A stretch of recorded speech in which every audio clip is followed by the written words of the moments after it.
80 Days, adventurer and award-winning filmmaker Paul G. Roberts retraces the global footsteps of Phileas Fogg, hero of Jules Verne's most famous work.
So travelling from Bangkok, Thailand to Luang Prabang, Laos can be an exciting and rewarding experience.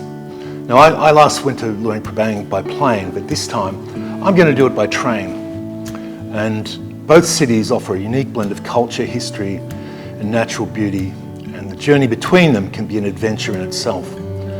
So I'm going to look at the different ways to travel between Bangkok and Luang Prabang. Now, obviously you can fly from Bangkok to Luang Prabang by air, and that's the one I've done before. There's a ton of planes that get there. I think when I flew there, it was Lao Air or Laotian Air, which I later found out was the most dangerous airline in the world of that year. They've had more crashes and accidents, so I'm glad I didn't read that before I got on the plane, but I didn't have any problem with the plane. It was obviously an older one, it was a propeller aeroplane. It wasn't a long flight, and we got there without any kind of drama.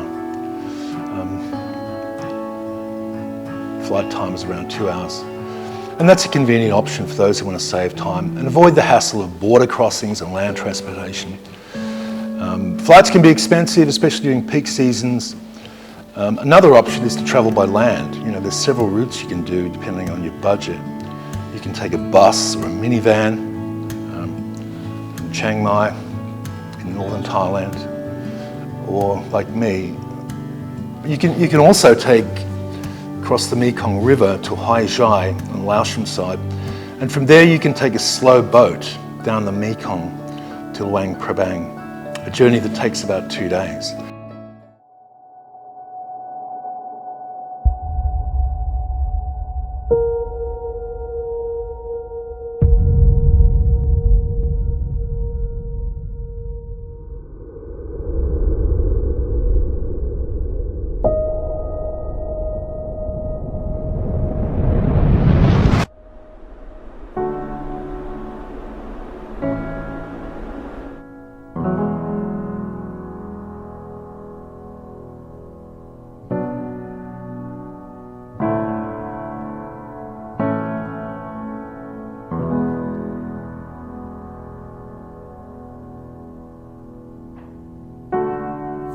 is a house built out of stone.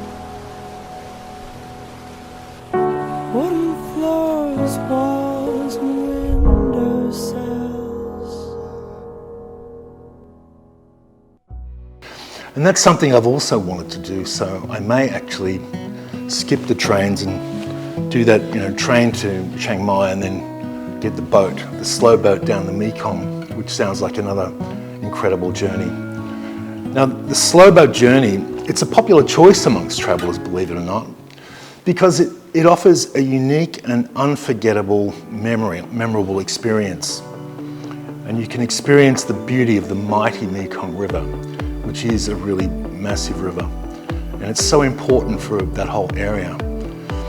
And you get to see the surrounding countryside, and it's really beautiful. And I imagine in the not too distant future, with development and expansion and modernisation, that experience you will not be able to get.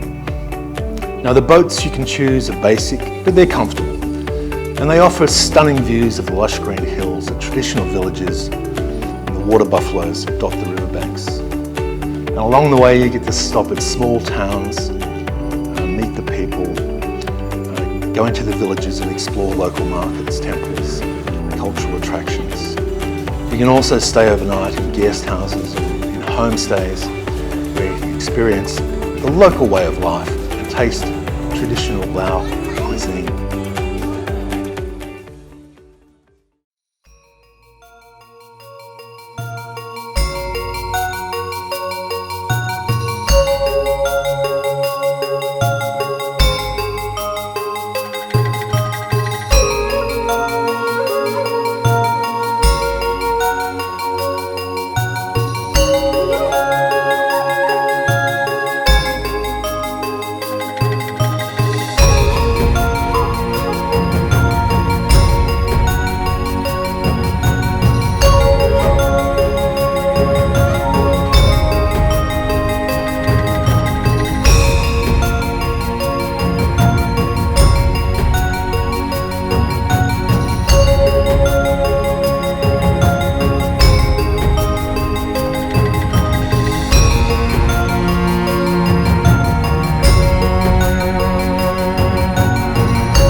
Now, it probably behooves me to say that that particular area of the world is, or was definitely infamous, because it's what is called the Golden Triangle, and it was where 90% of the world's opium was coming from. And I'm sure there's still a big industry tucked away in there, in the mountains and in the villages, which is very hard to penetrate or even probably spot from the air. Everyone seems unbothered by the incident. Allegedly, the war on drugs and gunfights is at its peak on Thailand's northern border with Myanmar. So this day will be marked as one little win for the law and a loss for the warlords, drug barons, and their partners in politics, who will soon forget it because they earn around $90 billion or 82 billion euros a year from the Southeast Asian drug trade. The man's vehicle contained as many as 400,000 tiny yaba pills. Holy shit, that's a lot of drugs. Army, police, and being guarded very seriously. We're looking at $26 million worth of ketamine and yaba right here. Meth is fundamentally a lot easier to produce than heroin. You can take small chemical precursors produced in China, they can cross over the border without detection, and then a few small laboratories can create enormous quantities of drugs that would bring you greater amount of profit than you would if you had thousands of acres of poppy fields. เป็นวิดีโอเกี่ยวกับการผลิตยาบ้าซึ่งเป็นการผลิตของชนกลุ่มน้อยครับชนกลุ่มน้อยกลุ่มหนึ่งที่อยู่ในประเทศพม่าตั้งโรงงานอยู่ที่หนึ่งอยู่บนเขาและตัวนี้ที่ว่าถ่ายมาได้ก็คือเพื่อนเข้าไปคุกคีอยู่ในกลุ่มนี้ตัวนี้วันละ 400,000 กว่าเม็ดเพราะเป็นเครื่องรุ่นใหม่ก็วันนึงก็ประมาณ 400,000 Once you get to Luang Prabang, you will find yourself in this remarkable world. And even though it's been modernized, it's still a visible and rich slice of a bygone era. And when I'm talking about a bygone era, which was the French Indochina, when the French occupied that area and built their houses and shuttered plantation homes and things. And it's stunning. It's literally like a museum. You're going back in time. It's a charming, laid-back city that's steeped in history and culture.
And it's really well known for its well-preserved architecture, which blends French colonial, Lao traditional and Buddhist influences, which I personally find exquisite.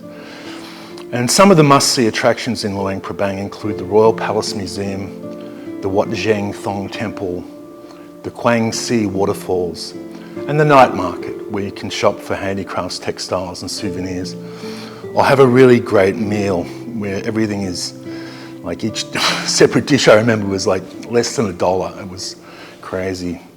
And they're all cooking outside on hot coals and everything. Kind of like the way it used to be in Thailand and in Bali even.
So in conclusion, travelling from Bangkok to Luang Prabang can be an exciting and enriching experience. Whether you choose to fly or do it overland like I'm going to, or even coast down the mighty Mekong on a river cruiser, or walk, who knows, if you're crazy. It's a land, it's an amazing area, the Golden Triangle up in the mountains. It's somewhat like the south of Thailand. And Laos itself, even though it was bombed by millions of tons of bombs during the Vietnam War, and the people suffered incredible atrocities and hardships. I was 8 years old.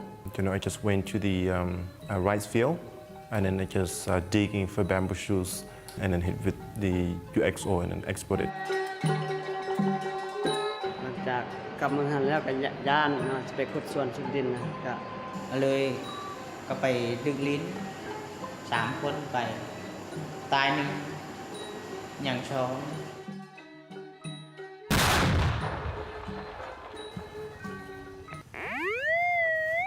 A clearance team scans a field for UXO, or unexploded ordnance, and unearths several items. They're mostly small cluster munitions or bombies, but also a couple of mortars. This is not a remote area in Laos. It's on the edge of a village where cattle graze and children play, and people grow rice and vegetables, or wood if they didn't fear it could cost them their limbs, livelihoods, and even their lives.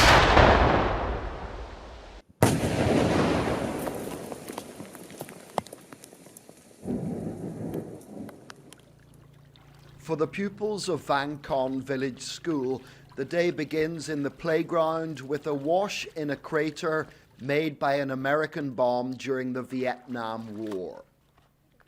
Then it's time for the first lesson of the day. It's part history and part survival.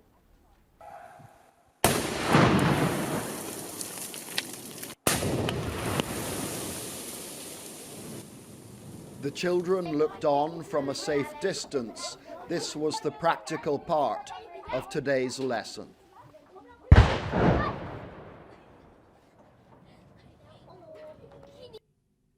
Between 1964 and 1973, the CIA directed a secret war that saw American planes drop 270 million pieces of ordnance on Laos, which makes it the most bombed country on earth. They're an incredibly charming and welcoming people, and I think the overwhelming sense that I got being there was one of optimism that the future is going to be bright for them. So if you can, experience that part of Laos, Luang Prabang, and the diversity of the Mekong River region, and with some planning and preparation, you can make the journey as smooth and enjoyable as possible, and I guarantee you will create memories that will last you a lifetime. Yeah, that's the end.